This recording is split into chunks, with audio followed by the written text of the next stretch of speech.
Muito boa noite, como vai? Vai bem? Tomara que você esteja bem. Tomara que você esteja e se mantenha bem. Começa nesse instante, agora. E rapaz, vai em ponto, 7h30, vamos até às 8h30, a partir desse instante, o programa Opinião, que está no ar mais uma vez. E hoje, uma quinta-feira, 3 de agosto de 2023, está postos conosco aqui mais uma vez. Eu gosto muito quando ele vem aqui, porque é uma aula, rapaz, quando Saíto vem aqui. Juiz lá da especialidade. Na verdade, é juiz especial da Fazenda Pública de Cuiabá, né? Do Tribunal de Justiça de Mato Grosso, Gonçalo Antunes de Barros Neto. Também conhecido como filho de quem? Lorenberg. Gilson de Barros. Gilson Bedelho de Barros, de quem eu particularmente tenho uma saudade muito grande, né? Tem uma lacuna aqui. Imagina ele, como que não está de saudade, peitão, chega a transborda de saudade. Mas enfim, doutor, mais uma vez aqui conosco, está a postos aqui o Gonçalo Antunes de Barros Neto, conhecido como Saíto, né? E mais conhecido ainda como marido dela, que também vem sempre aqui, doutora Rosana Leite, que não veio hoje, eu estou olhando que ela não está por ali, ela sempre vem como assessora de segurança, né, porque ela é brava, e também assessora de imprensa também, que ela dá um auxílio aqui para o caríssimo Saíto. Enfim, vamos falar aqui muita coisa, tem muitos assuntos importantes, e a gente está começando com o programa Opinião, com o professor Lorenberg também por aqui. Boa noite. Boa noite, Paulo Coelho, e um grande abraço, mas um grande abraço mesmo a todos os nossos telespectadores, a razão maior do nosso programa.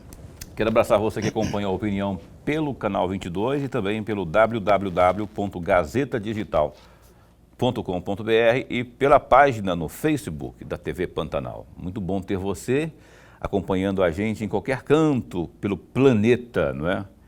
A tecnologia está aí, e essa parte boa da tecnologia, né? Que ela é um canhão na comunicação.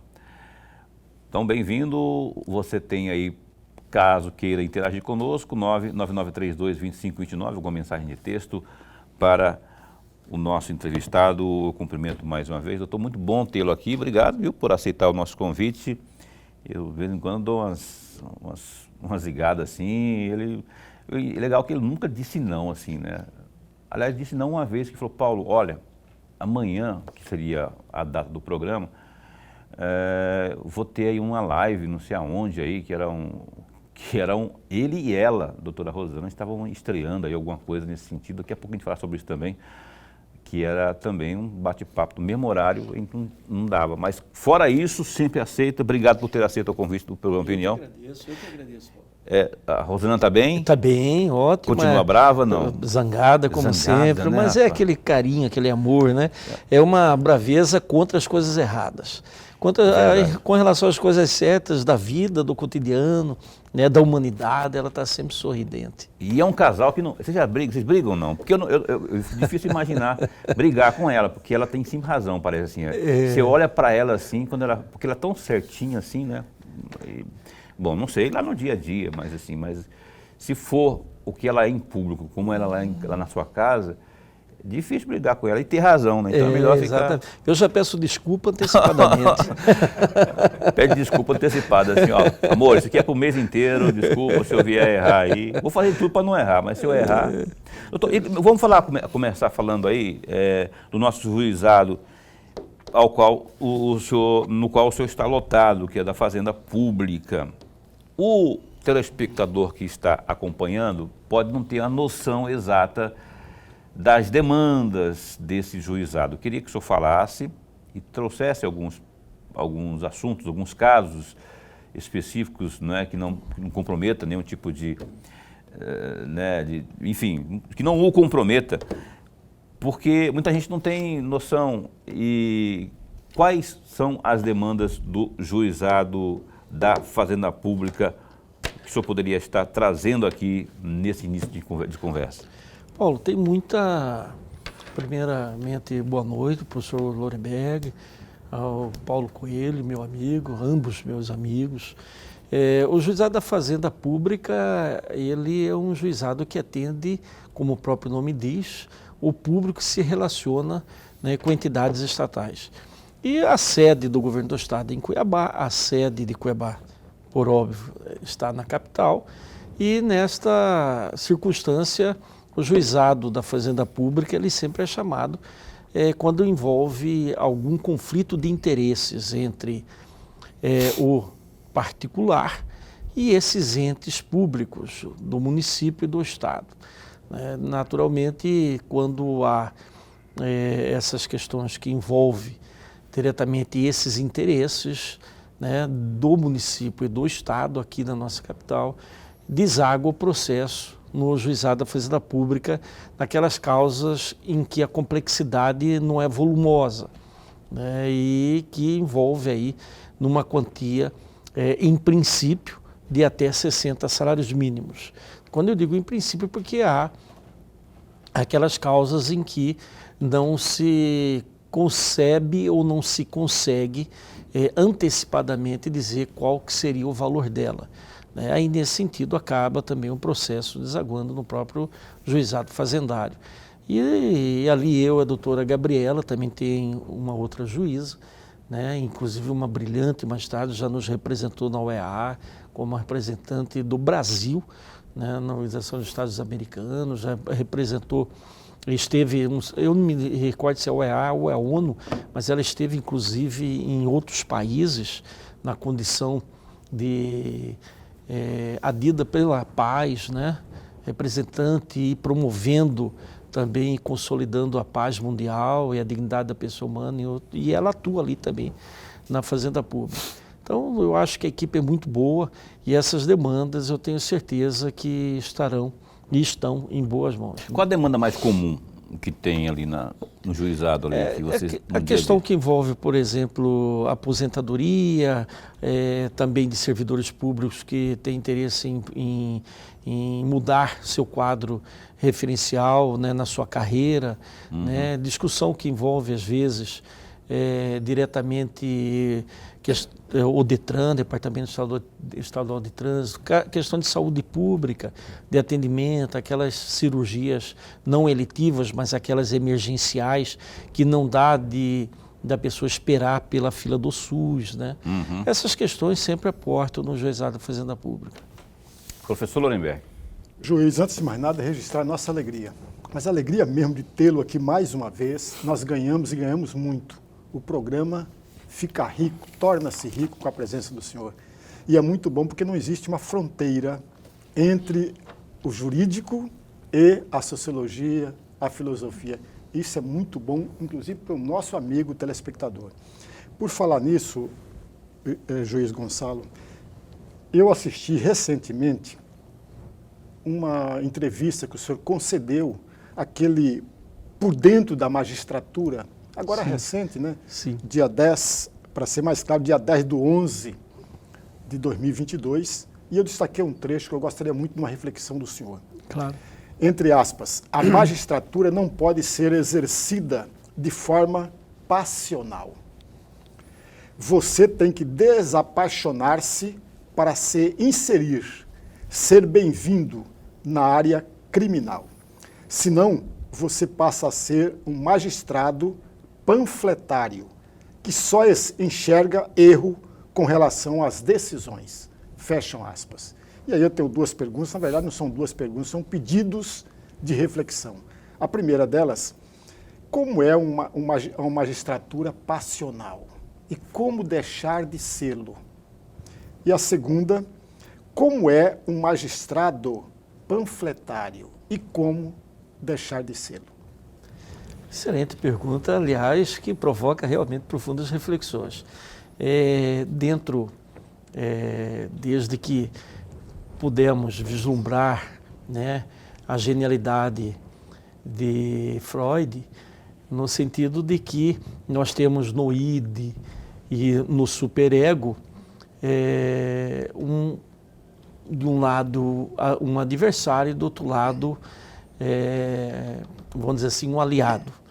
E aí o ego faz deles aquilo que verdadeiramente ele interpreta como possível dentro da sua capacidade cognitiva racional. dentro da racionalidade. Não aquela racionalidade filosófica no sentido de campo, né, de comportamento, mas sim a racionalidade que diz que você, dentre os vários caminhos que são apresentados, aquele que realmente você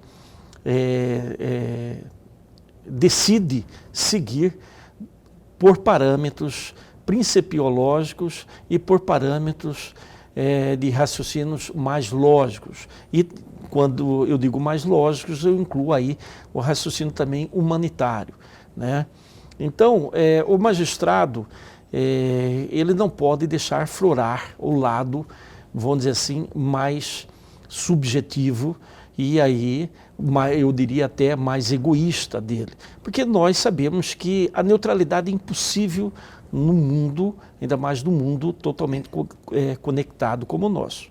Ninguém é neutro, é impossível neutralidade porque ela despersonifica a pessoa. Então você tem a imparcialidade, não a neutralidade, mas tem a imparcialidade por mandamento e determinação constitucional, por dever para todos os juízes, para todos os magistrados. Mas note, essa imparcialidade ela não pode ser permeada por arroubos, não só retóricos, como ideológicos. E aí está a dificuldade da magistratura, a grande dificuldade da magistratura. É exatamente separar essas questões da sua atividade técnica. Claro que o magistrado ele vive no mundo e ele acaba levando para o seu dia a dia, inclusive para a sua atividade jurisdicional, todos os seus preconceitos, pré-conceitos, adquiridos ao longo de muita luta, ao longo de muita reflexão, ao longo de traumas, ao longo de alegrias, ao longo de choro. Ele leva para a sua atividade jurisdicional. E ele não pode deixar que esse conceito pré-estabelecido que ele tem do mundo e das coisas, na sua capacidade cognitiva de interpretá-los e assimilá-los, levar para aquela decisão que envolve pessoas que não têm nada a ver, ou dever, inclusive, com aquele pensamento que ele carrega no seu íntimo. Então, o magistrado é aquele que deve ter consciência de que naquele jogo de busca da verdade, ainda que formal, dentro daquele processo, né, isso mais substancial na área criminal, ele deve ter a consciência de que ele não pode levar essas paixões e esses desejos próprios da alma humana para aquela decisão judicial. E isso não significa dizer que ele não enxerga aqueles que estão invisíveis. Isso não quer dizer que ele não enxerga as diferenças sociais, as diferenças ambientais, as diferenças econômicas tão necessárias para, sim, se estabelecer a justiça. Porque se fazer a justiça, o que é o sentido de equidade? O sentido de equidade é justamente isso, é tratar igualmente os iguais e desigualmente os desiguais na medida de suas desigualdades, como diz o nosso eterno Rui Barbosa. Tem eu não falo contramão disso que Lorenberg e os senhores estão colocando aí, entre perguntas e respostas, uma performance que é feita aqui no estado de Mato Grosso por um magistrado que eu acho perfeita, mas num instante, e já observei isso em algumas vezes, ele não é panfletário, ele não busca holofote, pelo contrário, ele corta, chamando ele para vir aqui ao programa Opinião, faz uma hora, ó, e ele não vem. Dr. Perry. Dr. Perry, ele teve um papel nesse processo todo aí da intervenção em Cuiabá fundamental, na minha opinião de quem apresenta o programa Opinião, que pode eventualmente emitir opinião aqui. Ele se ateve aos autos, evidentemente, se ateve às justificativas técnicas, só que ele mora aqui, ele é daqui, de Mato Grosso, não é? Ele sente como cidadão as coisas que estão acontecendo aqui. Eu, cá comigo, eu e os meus botões, a gente conversa de vez em quando. Aí eu fico pensando assim, ele ali tem um quê de sentimento na ponta da caneta também. Tem a questão técnica, eu acho que é prioritariamente a questão técnica, mas tem o sentimento também. Ele sabe o que é justo, ele sabe que alguma coisa, tinha gente morrendo por falta de assistência à saúde, que é um dever do poder público. Eu percebi, eu estou falando tudo isso de opinião muito pessoal, porque estamos falando aqui que não pode ser panfletário, tem que ser tecnicamente as coisas e tal. O Dr. Perry, Orlando Perry, que eu sou muito fã do trabalho dele, ele tomou decisões aqui, em algumas situações, se atendo às questões técnicas, mas era perceptível a indignação dele com o que estava acontecendo, que as pessoas estavam padecendo, e ele usou da empatia, que é se colocar no lugar do outro. Ou eu estou falando bobagem aqui, eu queria que o senhor desse uma contribuição no meu raciocínio, ou dizendo, ou refutando, né, o que eu estou colocando aqui, porque eu acho que, ainda que o juiz, muita gente fala que o magistrado, o juiz, não pode, não deve sentimentalizar, né, se envolver sentimentalmente, mas eu acho que tem algumas situações que é inevitável que ele se envolva. Eu vou responder a sua pergunta e não vou cometer o deslize e o impedimento legal e constitucional de comentar um processo que está em curso. Mas vou responder a esse elogio, e do qual eu estou pronto a ombrear contigo, lembrando do trabalho do desembargador Orlando Perry no grupo de monitoramento do sistema carcerário. Excelente também, viaja o estado inteiro. O estado inteiro, levando mais luz e mais dignidade humana àqueles que estão desumanamente presos, né? Que ainda o sistema carcerário do país é um sistema, de certa forma, falido no sentido de recuperar, e aí nós falamos em recuperandos, em recuperar, trazer essas pessoas para o convívio social. Não falamos nem em socializá-los, porque tem pessoas ali que não foi nem, ou não tiveram chance de serem socializadas, quanto mais ressocializadas, mas recuperadas num sentido ético e moral e num sentido de ação, né, de dignidade humana para o convívio social. Não com os parâmetros, eu diria, os parâmetros mais conservadores em termos morais e sociais. E o professor Lorenberg sabe muito bem do que eu quero me referir aqui, ou seja, padrão social, de vida de sociedade. Não é nesse sentido, mas no sentido de convivência humanitária, de que haja realmente princípios que norteiam, né, estabeleçam balizas bem firmes, fortes e profundas, né, dentro dessa convivência social tão necessária para todos e todas. Então eu vejo aí no trabalho desenvolvido por ele, um trabalho que o edifica a todos, edifica o sistema e elege a ele como um grande nome do judiciário mato-grossense. Pois é, você tem o nome dele, do Dr. Orlando Perry, como exemplo só, porque o cerne da pergunta é isso, o envolvimento sentimental, emocional do magistrado nas mais variadas causas, né? O cara está lá de frente com um estuprador. Aliás, outra opinião, estou cheio de dar pitaco hoje, Lorenberg, outra opinião minha, que eu não concordo, vocês da magistratura têm sempre motivos para concordar. Eu não concordo com a tal de audiência de custódia, que eu acho que é um desserviço quando você passa a mão na cabeça, porque o cara foi lá, passou uma lábia, e aí o juiz todo lá, e daqui a pouco o cara acabou de tá livre de novo aí, assaltante e tudo mais. Mas eu perguntei mais no sentido do envolvimento sentimental da coisa, assim, né? Se ele, às vezes, é inevitável. Com certeza você está coberto de razão, porque às vezes é inevitável, mas deveríamos evitá-lo sempre. Agora, o que é inevitável e deveria ser inevitável sempre, né? É a descoberta de valores fundamentais na sociedade humana, que o juiz, que é um agente político, porque ele é membro de poder, ele é o órgão do Estado com poder soberano, tem condições de realizar, né? Mudanças que ele, magistrado, se comprometeu a partir do momento que se revestiu da toga e da atividade jurisdicional, ele tem condições de mudar e de escrever como história bonita, como capítulo lindo e maravilhoso do Poder Judiciário. O poder que deve obrigação e respeito e devolução e devoção à sociedade brasileira, à comunidade brasileira. Eu não gosto da palavra sociedade brasileira, mas eu gosto muito da palavra comunidade brasileira, que vem da comunhão de interesses realmente de todos e não só de uma sociedade mais, ou de uma classe mais privilegiada. Então, o magistrado tem essa condição, Paulo Coelho, professor Lorenberg, de transformação. E é isso que eu acredito nesse poder por parte dos juízes. Agora, claro,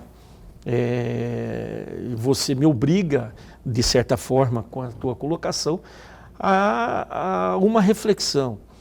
Todos estão imbuídos e todos estão preparados para isso, aí é outra história que podemos discutir mais à frente, com certeza. Sim, com certeza. Eu até responderia já, mas eu não vou responder porque se estão todos preparados.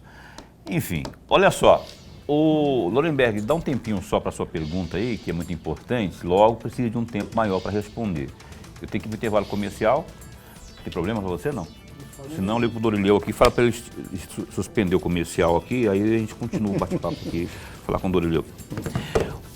Não pode, a gente não pode pular o intervalo, senão a gente não recebe depois no final do mês, e aqui a gente vive disso, né?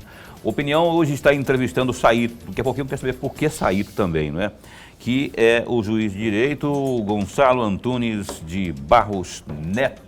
A gente volta num instante só.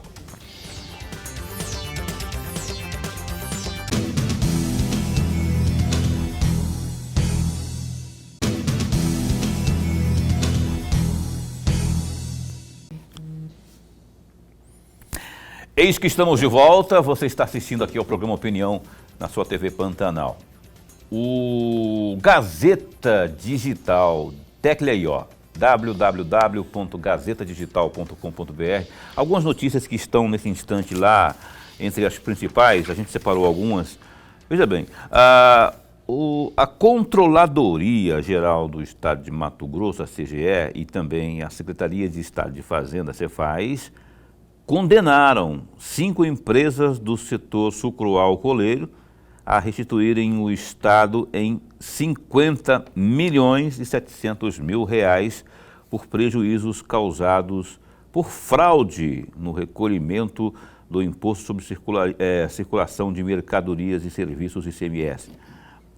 4 das empresas ainda receberam multas administrativas em 22 milhões de reais. As condenações e também as multas foram aplicadas no âmbito do processo administrativo de de responsabilização instaurado pela Portaria Conjunta 369/11/2018 CGE-COR Cefaz, com base na Lei Anticorrupção, que é a 12.846/2013. As decisões foram publicadas em edição extra do Diário Oficial do Estado de Mato Grosso, nesta quarta-feira, dia 2. O MDB no âmbito nacional, voltou a pedir que o Supremo Tribunal Federal, STF, por meio desse pedido, pediu aí que uma cautelar para suspender a intervenção do Estado de Mato Grosso sobre a saúde aqui de Cuiabá. Desta vez, o partido alega que a prorrogação aprovada em junho pelo órgão especial do Tribunal de Justiça, o TJMT, não foi apreciada pela Assembleia Legislativa de Mato Grosso, a LMT, como exige a Constituição Estadual ou por via de um decreto do governo Mauro Mendes, que é do União Brasil.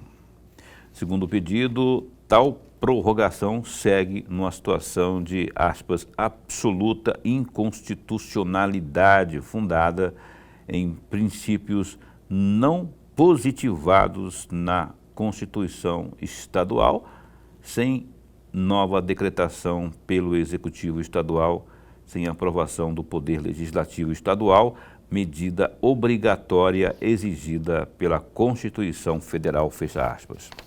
E uma última notícia aí, o deputado estadual Fábio Tardim, que é do PSB, alfinetou a deputada federal Coronel Fernanda, do PL, nesta quarta, dia 2, em conversa com jornalistas, após ser questionado sobre a candidatura da parlamentar para a Prefeitura de Várzea Grande em 2024. A congressista, no caso a deputada Coronel Fernanda, anunciou que irá mudar seu domicílio eleitoral para disputar as eleições do ano que vem. Tardim, cotado para a disputa na cidade industrial, afirmou que Várzea Grande costuma dar, aspas, presentes para quem sai de Cuiabá para ser candidato no município. Aí ele disse, né, primeiramente, que eu não sou a pessoa indicada para avaliar isso. Eu acho que quem tem que avaliar é a população. Várzea Grande é acostumada a dar presentes para quem sai de Cuiabá, sai de outros lugares para ser candidato lá, fecha aspas, comentou. Em seguida, o parlamentar também cobrou que a cidade precisa de pessoas que tenham ligação com o local.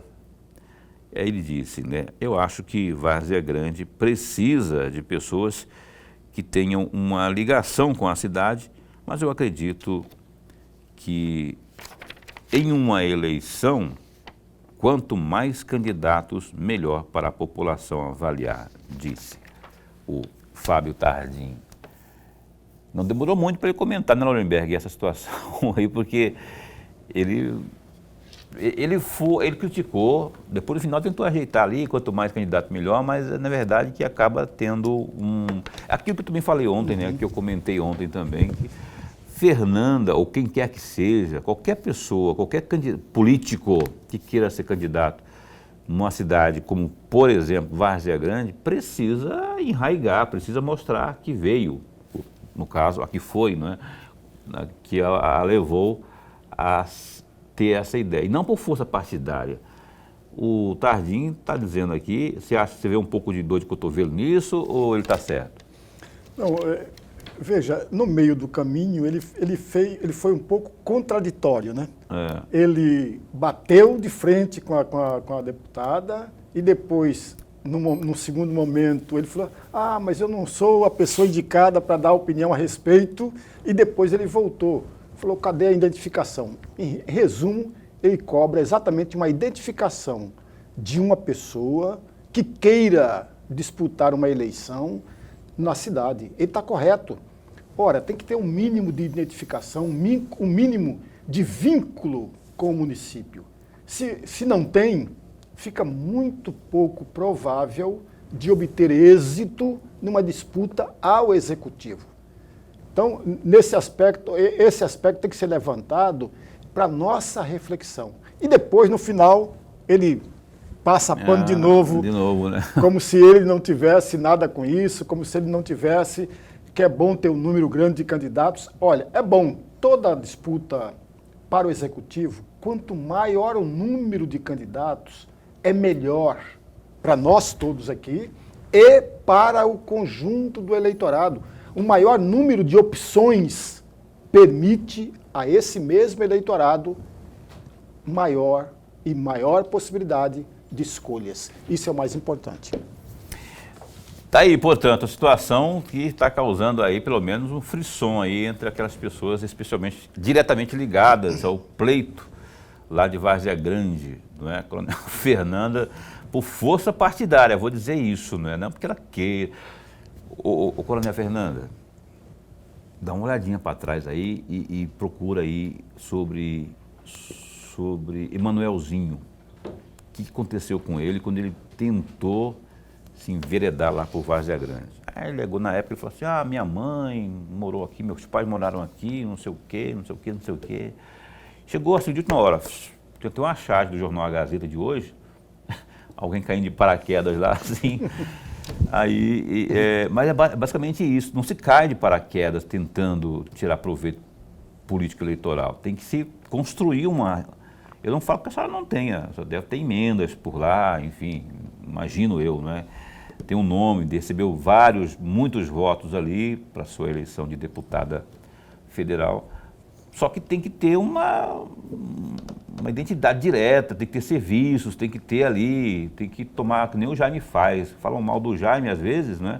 Mas o Jaime levanta cedinho, recebe gente na casa dele para despachar, ou vai tomar cafezinho lá no botequinho da esquina. É assim que se faz. Então, tem que combinar com os russos, diria Leonel Garrincha. Leonel Messi. Diria Garrincha, né? Que tem que combinar com os russos. No caso, nesse caso, tem que combinar com os vazegrandenses. Saíto. Por que Saíto? Essa pergunta que algumas pessoas podem estar fazendo. Pô, o Paulo é ousado, chama o magistrado aí de Saíto, mas é apelido dele, é Saíto realmente. Aliás, eu falei da doutora Rosana Leite, que é a esposa dele, e não falei o que ela faz na hora do dia, né? Ela é uma das principais bandeiras na defesa dos direitos da mulher aqui no estado. Ela é defensora pública, não é? E lá, na defensoria, ela está no núcleo, responsável pelo núcleo de defesa da mulher, que é uma bandeira que o Programa Opinião, aqui, ó, há 3 anos, tem sempre levantado, empunhado, porque é uma covardia que acontece. Mato Grosso ainda lidera o ranking de agressões na violência contra especialmente no feminicídio, né? Isso pra gente é vergonhoso. E essa moça, Rosana Leite, ela é daquela que realmente vai à frente, participa realmente e tem defendido. E logo, logo, ela veio aqui em março. A gente vai convidá-la para vir aqui de novo, para a gente prosear um pouco mais. Mas por que Saíto? Eu imagino que porque meu avô, Gonçalo Antônio de Barros Neto, meu tio, que é o Gonçalo Antônio de Barros Júnior, já era Gonçalinho, é chamado carinhosamente Gonçalinho até hoje. E aí tem o Gonçalo Neto, né? Ou Neto, ou Gonçalo Neto.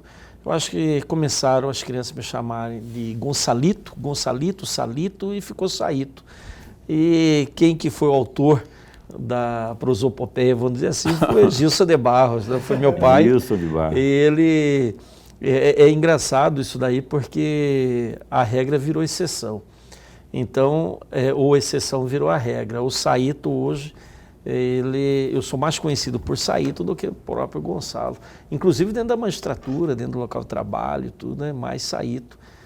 O pessoal se refere, Saíto, se lembram sempre de Saíto, se refere a isso. Está explicado então. Lorenberg, por favor.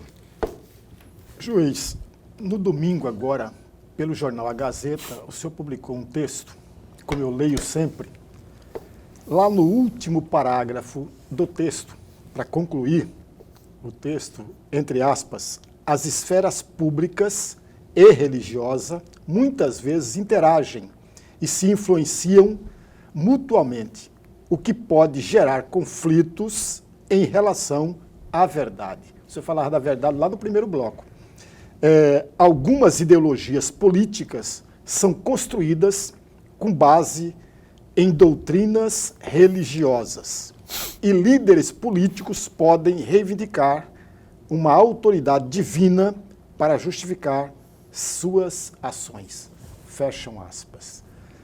Eu gostaria muito de um comentário seu a respeito disso, porque é um texto que nos leva a noite toda refletindo sobre o assunto. Sim, professor Lorenberg, obrigado até pela lembrança e pela leitura dos meus artigos. Esse é um texto que remonta, inclusive, a toda a história da humanidade, onde a igreja, quando a fé, vamos dizer assim, não a igreja propriamente dita, mas quando a fé ela é objeto de apropriação de interesses daqueles que trabalham diretamente com a res pública, com a coisa pública, ela tende a se dogmatizar num sentido absoluto, né? E num sentido irreflexivo, porque todas as questões que envolvem a cidadania e o Estado, isso vem desde o mundo grego, do mundo romano, ele pressupõe uma correspondência de reflexão, de pensamento voltado para todos, né? E não numa metafísica subjetiva, né? Em que uma pessoa, no seu momento mais recolhido, mais subjetivo, ele fala diretamente com um ser, e quando eu digo um ser, é um ser não propriamente, não diria criado pelo homem, mas que poderia ser também criado pelo homem, mas um ser que não é palpável, que não é, de certa forma, material, né? Um ser espiritual. Então, essa ligação do homem pessoal, do homem singular, com a entidade espiritual, com Deus ou com deuses, faz com que ele, dentro de uma quadra dogmatizada, ele se estabeleça num horizonte mais absoluto e menos reflexivo, e, por outro turno, bastante espiritual.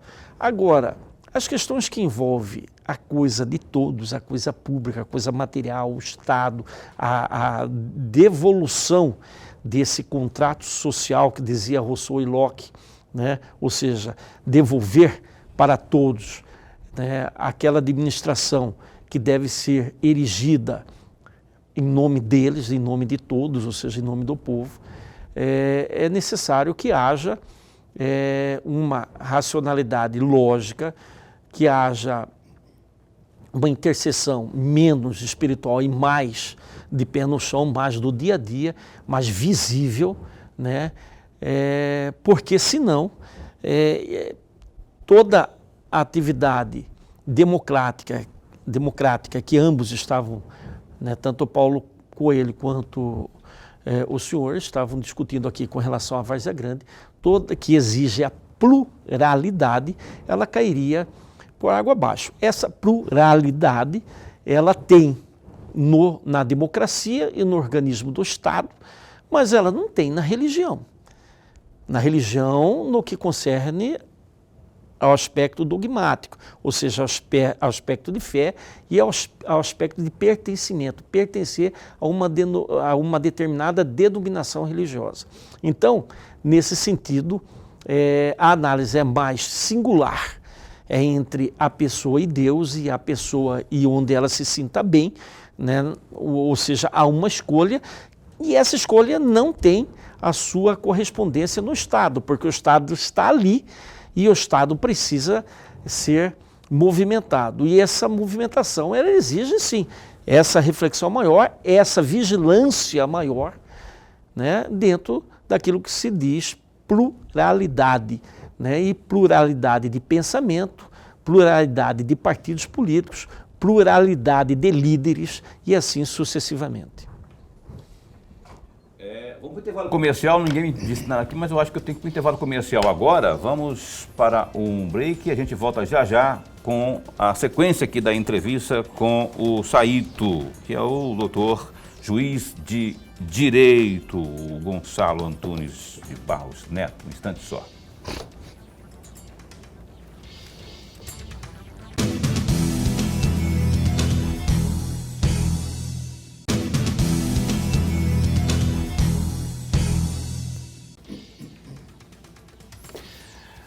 Então, a gente já está de volta aqui com o programa Opinião. Hoje, aqui, bate-papo muito interessante com o Dr. Gonçalo de Barros Neto, juiz de Direito.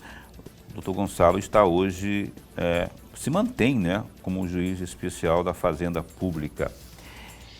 Estamos aqui, como o Lorenberg fala, que não tem fronteira, né, porque ele não refuta de responder qualquer tipo de provocação. E o Lorenberg provoca. O Lorenberg vai no fundo, faz umas pesquisas doidas dele ali, ó, um catatal de papel que ele vai perguntando e vai anotando, assim. Ele chega aqui e traz isso aqui, e o doutor Saíto mata no peito e desloca o goleiro, né, e vai pra galera.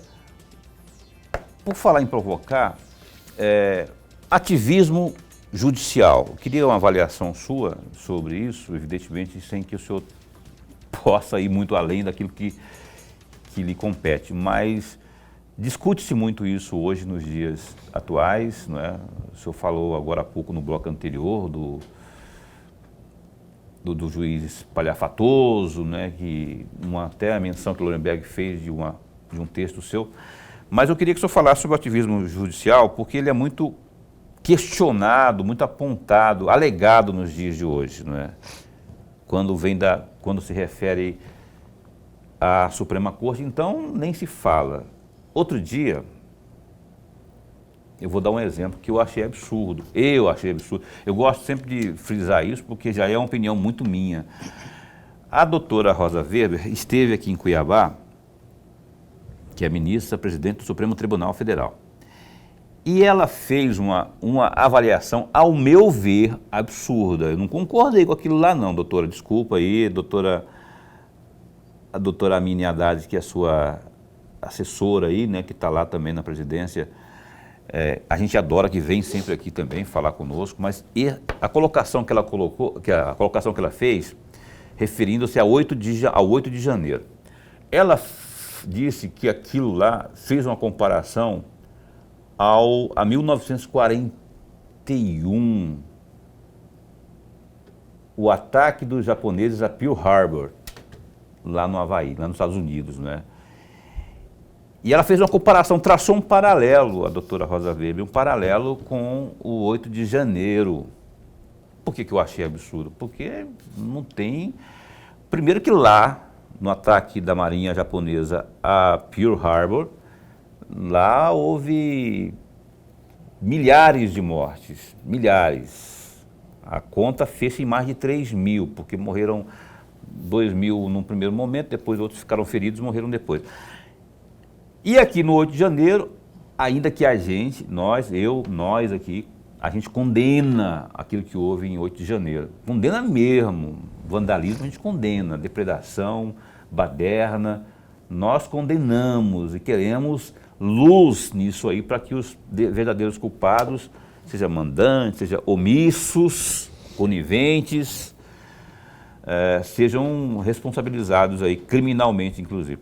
Mas essa comparação, aí quando eu falo, o juiz, o magistrado não tinha que estar um pouco na dele, assim, porque quando ele faz esse tipo de comparação, ele pode estar provocando reações como a minha e como umas centenas de outras que eu vi também, que concordam que não tem comparação, esse paralelo, por exemplo, aí de fazer comparação.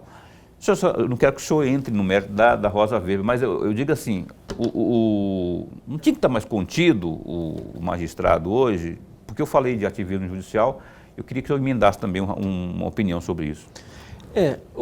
Toda vez que há uma mudança no comportamento social, uma grande mudança, ela é feita através ou de guerras, ou de pandemias, e assim sucessivamente. E hoje teve uma grande mudança, que é a própria tecnologia. A tecnologia é uma mudança em todos os padrões comportamentais e em todos os poderes da vida do Estado, inclusive. Como diz Humberto Eco, a internet, tendo em vista esse avanço tecnológico todo, ela deu voz a todos, inclusive até aos idiotas, né? A internet. Mas o que acontece?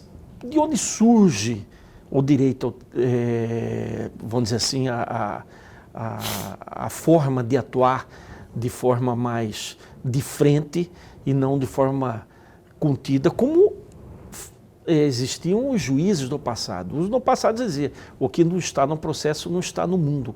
E esse era um jargão muito utilizado, né, por juízes mais conservadores, aqueles juízes do passado. Hoje não tem como você se manter de certa forma equidistante de tudo e de todos, tendo em vista a realidade tecnológica do mundo, e isso é uma revolução, né? Então, o ativismo judicial ele é uma consequência de algo que o precedeu, que foi o direito alternativo. O que é um direito alternativo lá, que foi advogado pelo Hamilton Bueno Carvalho no Rio Grande do Sul, Lênio Luiz Streck também no Rio Grande do Sul, a Franz Silva Jardim no Rio de Janeiro e tantos outros pensadores, né, mundo afora e esses citados aqui no Brasil. O direito alternativo ele aproveitava dos paradoxos, né, e das contradições do próprio ou da própria ciência do direito, né, no aspecto, na quadra normativa, e através desses paradoxos e contradições, ele dava alternativa para que houvesse, por assim dizer, fazer justiça, não, deixando de aplicar no aspecto formal e positivo aquele direito para construir uma sustentação jurídica, uma fundamentação jurídica que levasse a esse interesse maior, que é a luta pelo direito, a luta pela justiça. Nós sabemos desde Cultura, ele diz, se a lei ou o direito estiver em confronto com a justiça, você opta pela justiça sempre, que é muito maior, dentro dessa perspectiva dos alternativistas de antigamente. Claro que isso, dentro de uma realidade humana, né, nós somos movidos por desejos, e desejos realizáveis e não realizáveis, desejos contidos e não contidos, acaba por criar uma situação indesejável de assunção por parte do judiciário das atividades próprias de outros poderes. Né? E isso acabou ocorrendo, e aí houve um choque com os juízes mais conservadores. Então, de um lado, os altamente progressistas, do outro lado, os conservadores. E isso foi muito bom. Por quê? Porque desse resumo, né, se formou e se formatou o juiz mais moderno e progressista, no sentido não do ativismo, né, não ou ideológico, seja, não ideológico. do ativismo de encarar as coisas sem que necessariamente tenha sido movido, né, que é o princípio da inércia da jurisdição, de proceder ex officio. O juiz não pode proceder de ofício e tem que ser chamado, convocado para decidir. Né? Então, esse ativismo também foi emparedado por essa nova realidade, e que se formou juízes hoje mais conscientes do seu dever, sim, de divulgar seus atos perante a sociedade, de ir perante a sociedade através de um canal brilhante e necessário que é da imprensa, e se justificar, sim, por que ele foi levado a decidir de determinada maneira. Aliás, o fundamento constitucional não é um fundamento intra-autos, é um fundamento que endossa a tese de esparramar, de alguma forma, e vou dizer chulamente, né, esse esparramar no sentido de levar ao conhecimento público do que ele efetivamente pensa. Eu tenho um adendo para fazer, eu vou passar para o Lolenberg aqui, mas eu queria só... Mas o fato de você vir aqui, um magistrado, não estou falando no seu caso específico, vem aqui num programa de televisão e explica, justifica por que tomou tal decisão. Ele não está entrando numa seara que não é aquela que seria necessária, porque ele pode estar, ainda que já tenha transitado e julgado, não pode estar suscitando, provocando uma celeuma desnecessária. Mas é isso que ele tem que provocar. É isso que ele tem que refletir. Veja bem, você disse, ele decidiu. Ele não pode se antecipar. Ele não pode antecipar publicamente o que ele vai decidir. Mas se tiver recurso, né? amigos... A partir do momento que ele... Não, mas não volta nele. O recurso é para a instância superior, não volta nele. Né? A partir do momento que ele já formou convicção, sim, ele formou convicção, né? E ele tem que dizer, formou convicção a partir de quê? Qual que for o caminho que ele trilhou para chegar àquela determinada decisão. Isso é democracia, e esse controle é o maior de todos da atividade jurisdicional. O controle efetivo é esse, não é aquele das corregedorias, não é aquele do CNJ, e sim é o controle popular. E como se controla popularmente a atividade do juiz? Através da reflexão daquilo que ele pensou e pensou no processo, daquilo que ele fez no próprio direito. A gente convida os magistrados para virem aqui. Eu, particularmente, evito de todos os modos de tocar em assunto específico, especialmente aqueles que não tenham trânsito em julgado, que não tenha a sua decisão ainda. Para não deixar o cara, né, ou a moça, ou a magistrada, ou quem quer que seja que esteja aqui, em uma saia justa, para a gente não, né, senão ele vai ter que tomar um caminho para desviar, porque ele não vai poder entrar no caso específico. Professor. Juiz, eu vou pedir uma outra reflexão, e aí é um balanço, na verdade, porque o senhor foi juiz substituto em Cáceres, na comarca de Cáceres, depois foi Canarana, melhor dizer, Canarana, depois Paranatinga e Primavera do Leste. Aliás, acumulou as duas, né, os dois municípios, e aí eu fico imaginando, porque naquela época não tinha o asfalto e a dificuldade que se tinha para atender Primavera do Leste e também Paranatinga, e que são distintas, né? Você tem de um lado Paranatinga, que era criação de gado e garimpo, do outro lado Primavera do Leste, mais agricultura. Quer dizer, são diferentes, pelo menos naquele momento. E aí o senhor vai para Colíder, depois volta para Cáceres, fica um tempo em Cáceres e vem para Cuiabá. E aí a minha pergunta, juiz, qual foi o momento em que o senhor ficou na dúvida qual decisão tomar diante de uma situação que era necessário tomá-la? Tiveram, professor Lorenberg, eu agradeço pela pergunta, muito pertinente e sábia. E é uma pergunta que deveria ser feita a todos os juízes, a todos os magistrados. Tiveram inúmeros, vamos dizer assim, momentos em que o juiz ele é defrontado com a sua própria consciência, com a sua própria atividade reflexiva. E em todos os momentos, professor Lorenberg, todos os momentos, tanto em Cáceres, quanto Canarana, quanto em Paranatinga, Primavera, Colíder, Cáceres novamente, Cuiabá. E isso é bom, né? Essa movimentação, porque vai, diria assim, bastante popularmente, mas calejando o magistrado no sentido da experiência, né? E adquirindo mais sabedoria e conhecimento de mundo, de vida, para melhor decidir e para melhor se colocar na própria atividade jurisdicional. Se fosse enumerar especificamente, eu diria que foi no momento em que eu era juiz, substituto ainda, em Cáceres, e cumulei Cáceres e a comarca de Rio Branco também. E eu lembro da Lei 8.072, antiga Lei de Tóxico, no seu artigo 2º, parágrafo 1º ou 2º, que impedia a progressão de regime de cumprimento de pena para os condenados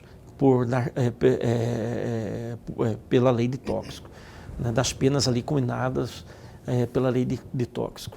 E eu via nisso uma inconstitucionalidade. Por quê? Porque pelo princípio constitucional da individualização da pena, né? Ou seja, a pessoa ela tem direito a regredir ou progredir no cumprimento de pena de acordo com aquilo que ela, de acordo com suas atitudes ali dentro do sistema carcerário, ali dentro da prisão e tudo mais. E aí... De pessoa fechar em 40 segundos para a gente encerrar o programa. E aí eu decidi pela inconstitucionalidade, fui bastante confrontado na época, porque eu era praticamente o único no Brasil a decidir dessa forma. E é a minha grata satisfação que, apesar das críticas, e foram veementes, o Supremo Tribunal Federal, 9 anos depois, declarou a inconstitucionalidade desse dispositivo legal. E pelo que me foi repassado, também citando a minha decisão. Então isso daí, para mim, foi bastante gratificante, apesar de que dos críticos eu não recebi nenhum pedido de desculpa. Eu, por mim, continuaria, mas não temos tempo para mais nada, a não ser para agradecer aqui mais uma vez ao Saíto, juiz de direito Gonçalo de Barros Neto. Obrigado por ter vindo aqui, viu? Esse espaço continua. Vamos marcar para a gente filosofar um dia aqui só de filosofia e sociologia e tudo mais. Obrigado, viu? Eu que agradeço, estou sempre à disposição. Lorenberg, até amanhã. Até amanhã. Genivaldo Nascimento, da Secretaria de Meio Ambiente da Prefeitura de Cuiabá, ao vivo às 7h30 da noite. A gente se encontra até lá. Fica bem, fica com Deus também.